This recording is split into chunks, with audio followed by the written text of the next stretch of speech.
আজকে বলবো কেন জটক বিচার করে বিবাহতে যাওয়া উচিত, কতটা বৈজ্ঞানিক ছিল সেই নিয়ম।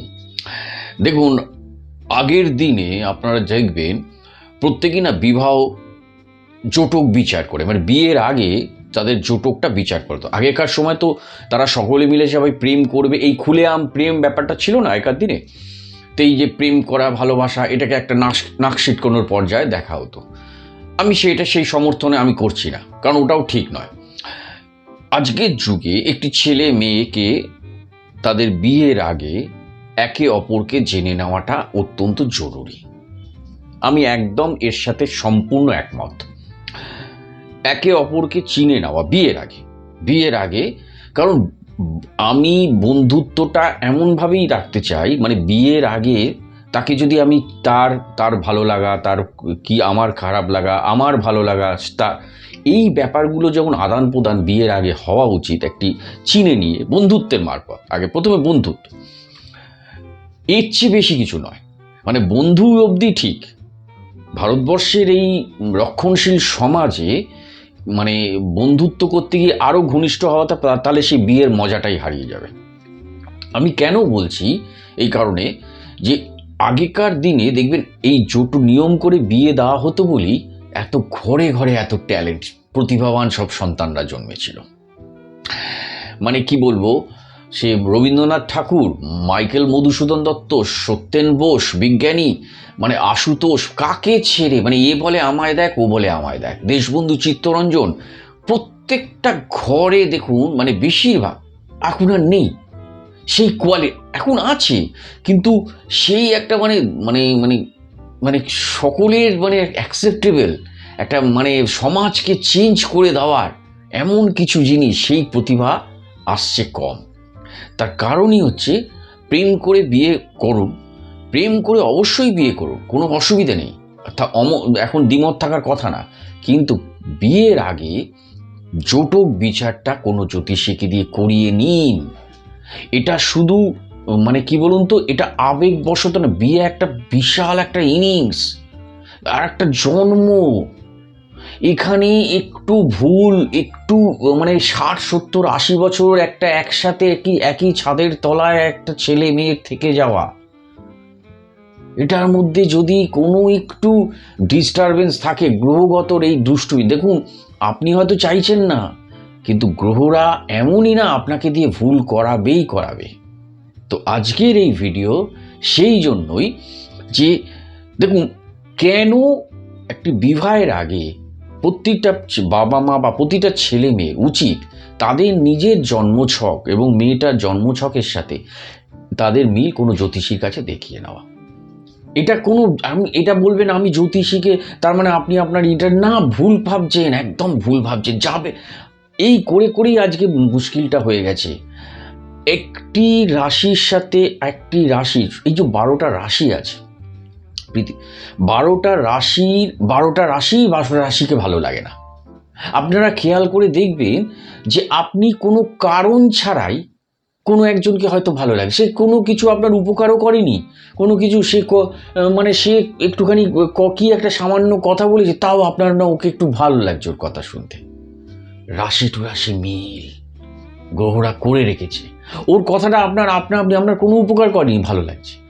আবার কেউ হয়তো আপনার উপকার করেছে, তাও যেন মনে হলো না ছাত্র ধান্দা আছে, ওর কোনো ধান্দা আছে, নাহলে আমাকে এত ইয়ে করে কেন। হ্যাঁ, এই একটা নেগেটিভ।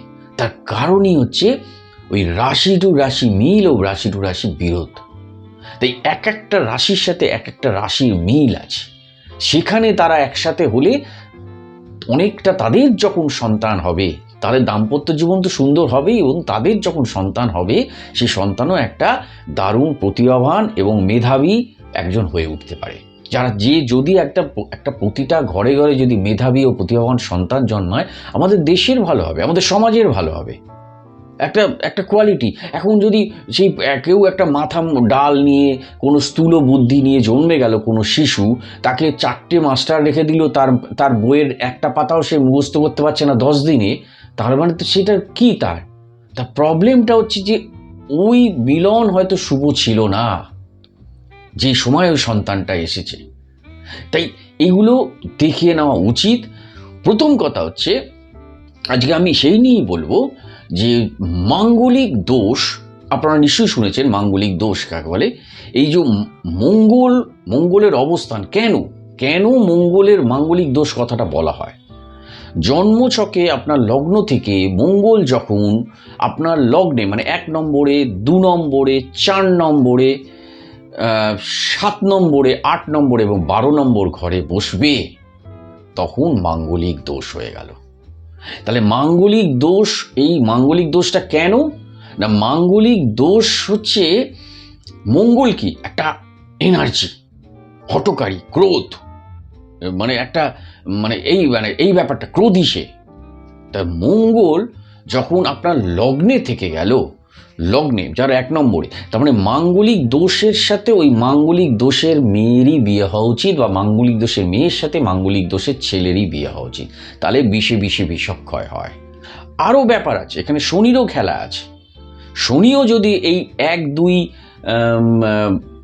4, 7, 8, 12তে বসে থাকে, তাহলেও কিন্তু শনি যদি বসে থাকে, এখন মঙ্গল বসে আছে সেখানে শনি দৃষ্টি দিচ্ছে, অনেকটা কমে যাবে, মঙ্গলের এনার্জিটা ওই ক্রোধটা কমিয়ে দেবে। আমি কেন এই জন্য বলছি, এবার আসি মঙ্গল 1 নম্বরে কেন মাঙ্গলিক দোষ হয়। এগুলো কেন জেনে নেওয়া উচিত আপনাদের। যে বিয়ের আগে আপনি হয়তো প্রেম করেছেন, ছেলে মেয়ে প্রেম করেছে, খুব সুন্দর প্রেম হয়েছে, কিন্তু আপনারা জানেনই না যে মেয়েটার হয়তো মঙ্গল 1, 4, 7, 8, 12তে বসে আছে। 1, 2, 4, 7, 8, 12, 1, 2, 4, 7, 8, 12। তাহলে এটা জানেন না, এটা না জেনে একটা আবেগবশত তখন করেছেন। দেখুন, বিয়ের আগে বারবার, আমি আগেও ভিডিওতে বলেছি, ব্রেকআপ হয়ে যাওয়া, ব্যাঘাত ঘটে যাওয়া, তুমি আমার সাথে কথা বলছো না, আমিও কথা বলবো না, ছেড়ে দাও, আমার দরকার নেই, প্রেম ভেঙে দিল। কিন্তু বিয়ের পর এটা করা কিন্তু খুব মুশকিলে পড়ে যাবে। আইনিগতভাবে ভারতবর্ষে প্রচুর ঝামেলা, প্রচুর লাইফ নষ্ট হয়ে যাবে, জীবন নষ্ট হয়ে যাবে, একটা সংসার নষ্ট হয়ে যাবে। তাই কখনোই এই ছেলে খেলা করবে না বিয়েটাকে নিয়ে। প্রেম করতে পারেন, কিন্তু বিয়েটা করার আগে কিন্তু অবশ্যই দেখিয়ে নেওয়া উচিত। আপনার সাথে যদি মিল থাকে, আমি বলি কি, প্রেমটা এত ঘনিষ্ঠ করে দিলেন, আপনি 2 বছর প্রেম করে ফেললেন, তখন হঠাৎ মনে হলো যে একটা জটক বিচার করিনি, দেখি তো আমাদের বিবাহিত জীবন কেমন। এটা করবেন না, তাহলে ওই তোকে বিচ্ছেদ হওয়া মুশকিল আছে, কারণ একটা টান এসে গেছে তখন। এরপরে কিন্তু বিয়ের পর যদি দেখে যে ওইখানে যে সমস্যা, তখন দেখবেন আপনার ভেতরে আস্তে আস্তে ঝগড়া, একটা মতবিরোধ তৈরি হচ্ছে দুজনের মধ্যে দূরত্ব তৈরি হচ্ছে মানসিক। আপনি এক বলছেন তো ও আর এক বুঝছে, ও আর এক বলছে তো আপনি আর এক বুঝছেন। হ্যাঁ, কেন এগুলো, এই নিয়ে আজকে আলোচনা। মঙ্গল কেন মাঙ্গলিক দোষে এই 1, 2, 4, 7, 8, 12 মঙ্গল কি খেলা দেখায় আপনাদের। মঙ্গল দেখুন, লগ্নে মঙ্গল, ওই যে বললাম প্রথমে, এনার্জেটিক প্রচুর, মানে এবং একটা মানে কি বলতো, লগ্ন হচ্ছে আত্ম মানে আমার আত্মসচেতন বোধ, এবং আমার একটা অহং লগ্ন, আপনার ব্যক্তিত্ব লগ্ন। সেখানে যখন মঙ্গল বসবে, তাহলে ব্যক্তিত্ব সেই মঙ্গল মানে আমি যেটা বলছি সেটাই ঠিক, অন্য কোনো কথা না। এই যে অ্যাটিচিউড, এই যে অ্যাডামেন্ট, এটা যাদের লগ্নে মঙ্গল বসে থাকবে তারা দেখিয়ে ফেলবে। তাই বিবাহিত জীবনে এটা একটা বিরাট বাধা হয়ে যাবে, যদি আর একটা মাঙ্গলিক ওই পার্টনারের সাথে না বিয়ে হয়। ওই আর একটা হলে কিন্তু বিষে বিষক্ষয় হবে। এবার বলি 2 নম্বরে মঙ্গল যখন বসবে, 2 নম্বর হচ্ছে কি জানো তো, পরিবার, বাক শক্তি, 2 নম্বর ঘর হচ্ছে লগ্ন থেকে 2য় ঘর, পরিবার ও বাক শক্তি। এখানে যখন মঙ্গল বসবে, আপনার পরিবারের মধ্যে একটা উত্তেজনাময় মানে বাক্য বিনিময় হবে পরিবারের সদস্যদের সাথে, উত্তেজনাময়, এবং সবসময় একটা উত্তেজনা থাকবে। মানে বাক্যটা যখনই মঙ্গল আপনার ওখানে বসবে, আপনি পরিবারের সদস্যদের সাথে একটা হয়তো সাধারণ কথা মনে করুন, এটা বলা অত ইয়ে নেই, আপনি একটু এমনভাবে বলবেন তার একটা মিনিং অন্য হয়ে যাবে। আপনি হয়তো বলছেন, এই রমা একটু জল দাও তো, বলে এইবার এইটা যদি ও আরেকবার হয়তো নাও শুনতে পারে, আপনার মিসেস হয়তো কোনো কাজ করতে পারে বা কিছু করছে, তখন ও বলে, রমা একটু জল দি। হ্যাঁ, ও যদিও ওর মঙ্গল ঠিক না থাকে, আরে দাঁড়াও না, দিচ্ছি তো, তখন থেকে ভেজা করছো, কখন থেকে শুনেছি।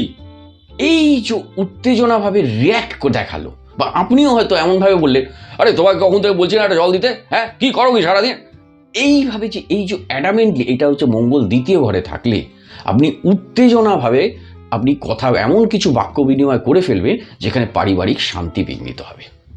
তাই নিকট আত্মীয়, দূর আত্মীয়, এমনকি শ্বশুরবাড়ির সাথে আপনার 2 নম্বরে যাদের মঙ্গল থাকবে তাদের উত্তেজনা, মানে এমন এমন কিছু ইরিটেটিং বাক্য আপনি বলে ফেলবেন যেটা আপনার ওই সময় বলা উচিত ছিল না।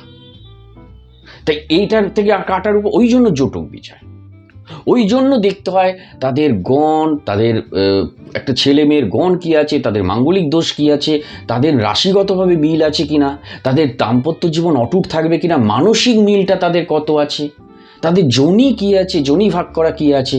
তো এইগুলো সব দেখতে হয়। যোনিকূট কী, সেই জটক বিচারটা খুব ভাইটাল একটা। প্রেম করুন না, করতেই পারেন, করুন, কিন্তু প্রেম ওই যদি কখনো মনে হয় কোনো একটি আমি তার সাথে প্রেম করেছি, তাকে বিয়ে করব, তাহলে অবশ্যই কোনো প্রফেশনাল অ্যাস্ট্রোলজারকে, আমাকে যদি নাই পছন্দ নয়, আপনি অন্য কাউকে দেখিয়ে নিন, কোনো সমস্যা নেই। আমি চাইছি কি প্রত্যেকে একটা নিয়মে চলুক, তাতে কি হবে, আগেকার দিনে যে ওরা এত বোকা ছিল না। আপনারা ভাবছেন, হয়তো অনেকে ভাবছে আধুনিক বিজ্ঞান হয়তো ভাবে বোকা, ওরা অত বোকা ছিল না। ওই সময় ওরম নিয়ম মানতে হতে বলেই ঘরে ঘরে এত প্রতিভাবান সন্তানরা সব জন্মেছিল। যাই হোক, এবার বলছি, দেখুন মঙ্গল কেন তাহলে 1 নম্বরে 2 নম্বরে মাঙ্গলিক হচ্ছে, 4 নম্বরে কি করে হচ্ছে, 4 নম্বর হচ্ছে আপনার ঘরটা কি গৃহসুখের ঘর, দাম্পত্য মানে গৃহসুখ, গৃহস্থ সুখ। আপনার বাড়িতে আপনি যেই বাড়ির অফিসের বাইরে থেকে বাড়ির ঘরের মধ্যে ঢুকে গেলেন, ওখানটা আপনার গৃহসুখটা কেমন, সেটা যেখানে যদি মঙ্গল থাকে, তো মঙ্গল এখানে কিন্তু আপনার গৃহসুখও বিঘ্নিত করাবে।